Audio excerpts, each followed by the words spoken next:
Good afternoon, HMS Bobcats. Welcome back to another great week at the Helena Middle School. I hope everybody had a great spring break and is refreshed and is ready to get back after this thing and finish this school year strong. It is now fourth quarter. That just boggles my mind. It is crazy how fast time flies. On today's Bob lesson, thought this was good timing. Wanted to share a Bob lesson with you called Are You a Boiling Frog? And what I love about this Bob lesson is it points out to me the importance of sometimes these unconscious things we do or the habits that we have, whether they're good habits or whether they're bad habits, that slowly start to accumulate and slowly start to build up on us. We are human beings. We are creatures of habit. And because we're creatures of habit, the habits that we have can really make or break us. Um, what are the good habits that we have? Coming to school every day, doing our work all the time, doing the right thing, getting self care in, getting our exercise in, getting our fresh air in, putting the cell phone away. Those are all really good habits that we have. This one and the point of today's Bob lesson is going to speak more to some of the unhealthy habits that we have, and maybe more importantly, how we rationalize or make it okay in our heads with our self talk about the bad habits that we have and how it's just this one time, or it's just once a day, or it's just for dessert, or I'm going to skip my workout this day, or I'm not going to do homework that day, or I'm going to take this day off of school, but I'm going to come the other 4 days, and how this slowly we slowly become boiling frogs, like you'll see in the video. So many of these bad habits start to accumulate, start to add up on us, and you may see it's just a little bit here, but when we take the sums of all those little bad habits that we have and add them up, that is the point of this Bob lesson. So wanted to play it right now. It's fourth quarter.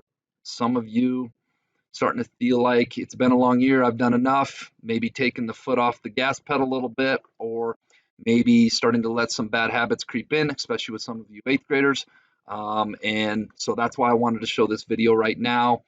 Every day we got to wake up, we got to make the most of it. No matter whether we're sixth grader, eighth grader, whether it's first day of fourth quarter, first day of first quarter, we got to build those habits every day. Stay true to our habits. Hope you guys like this Bob lesson. Hope you guys make it a great fourth quarter. Oh, and one final note for you animal lovers, because I'm one of them. No frogs were hurt in this next video. I wanted to put that out there ahead of time. No frogs were hurt. Frog is a cold-blooded animal, and humans are warm-blooded, so our body burns energy or perspires to maintain the same 98.6 degrees. The cold-blooded frog's body temperature goes up and down with the temperature of its surroundings. Although frogs love water, when I hold it over this pot of boiling water, this frog is very uncomfortable and climbs to get away from it. Now, the water in this pot is room temperature, 69.4 degrees, so he's comfortable when I put him in. If I turn the burner on low flame, his body temperature will adjust and slowly he will heat up with the water. The water temperature has risen to 80 degrees and the frog is the same temperature and still comfortable. If I turn up the burner slowly again, he won't notice because he'll continue to change to be the same as his surroundings. When we started, I held the frog over the first pot of boiling water. He was uncomfortable and he tried to get away from the heat. But now, because we're raising the temperature slowly, he doesn't recognize the danger he's in. He just keeps going along with the changes in his surroundings. Eventually, we can turn up the burner to a deadly boil. He will just keep trying to adjust with it. By the time he realizes it's killing him, it's too late. He won't notice in time because he just keeps changing himself to go along with the changes in his surroundings.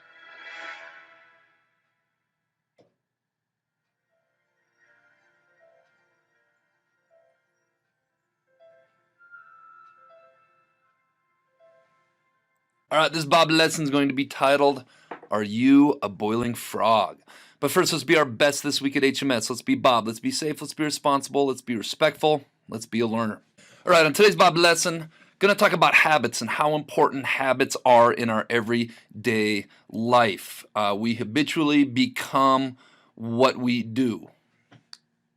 All right, on today's Bob lesson, I'm going to talk about habits and going to compare how middle school students and human beings in general become a frog in boiling water. This is a metaphor that I'm going to use, and what I'm really trying to hit on today is we do things, we make decisions every day, and we rationalize why it's okay, but over time it slowly starts to build. So today's first example is you could be a boiling frog if you consistently miss a day, a week, or more of school and rationalize it by saying something like, it's just one day of school, I can make it up tomorrow. One day of school we miss, okay, probably not a huge deal, but when it consistently becomes 1 day, 2 days the following week, 1 day the following week, and then 3 days the following week, and we add all those days up of learning we are missing, becomes very, very substantial. When you get to high school next year, there is a cap on how many days you can miss, and if you miss so many days more than that, you simply do not get credit. So we got to get in the habit now. I know it's just 1 day, and we tell ourselves it's just 1 day, and then that becomes our new norm, and that becomes a new habit that we have. Next slide. You could be a boiling frog if you consistently don't do all of your schoolwork, and you may rationalize this as, I do most of my work. I understand the concepts. I don't actually have to go through the steps of doing it.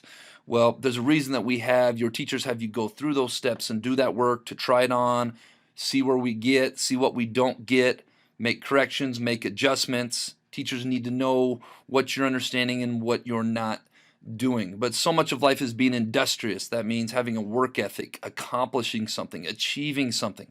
So if you consistently don't achieve all of your workload, you're gradually going to fail. When you get a job someday, you don't get to pick and choose and do 70% of your job. If you only do 70% of your job, you're going to be looking for a new job because you're going to get fired someday.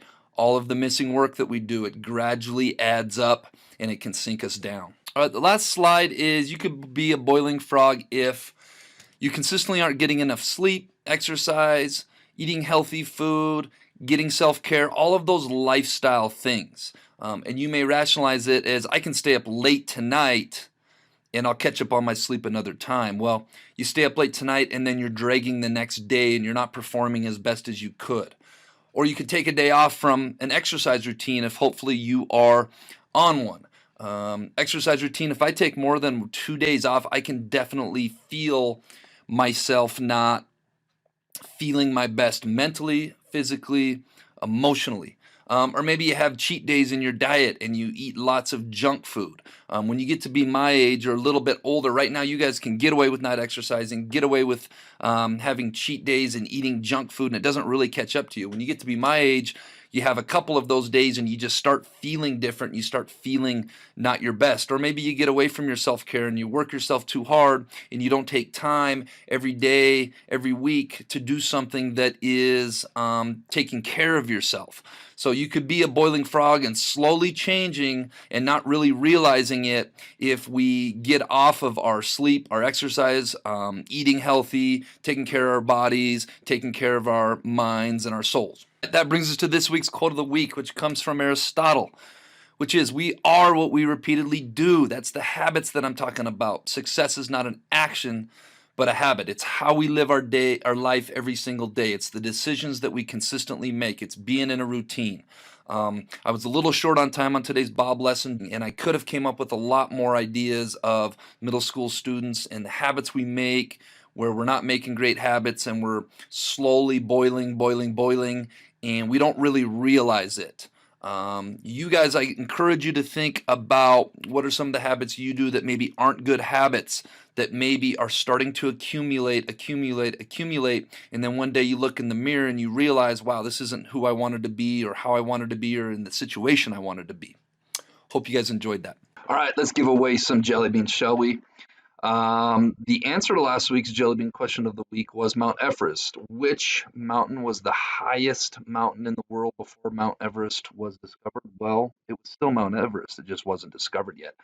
So, Miss Erickson's advisor, I don't know how I got into rewarding whole advisors. I guess that's a thing now. You got to come see me, though. I'm not the jelly bean fairy. Keith Callio, Malcolm Dufler, Jasmine Fish, Kate Poole, and Miss Burke's advisor as well. Come see me. I'm not the Jelly Bean Fairy. This week's Jelly Bean question of the week. This word, I'm looking for a word, reads the same whether you read it forwards, backwards, or upside down. What is it? If you think you know, submit it to the Bob box.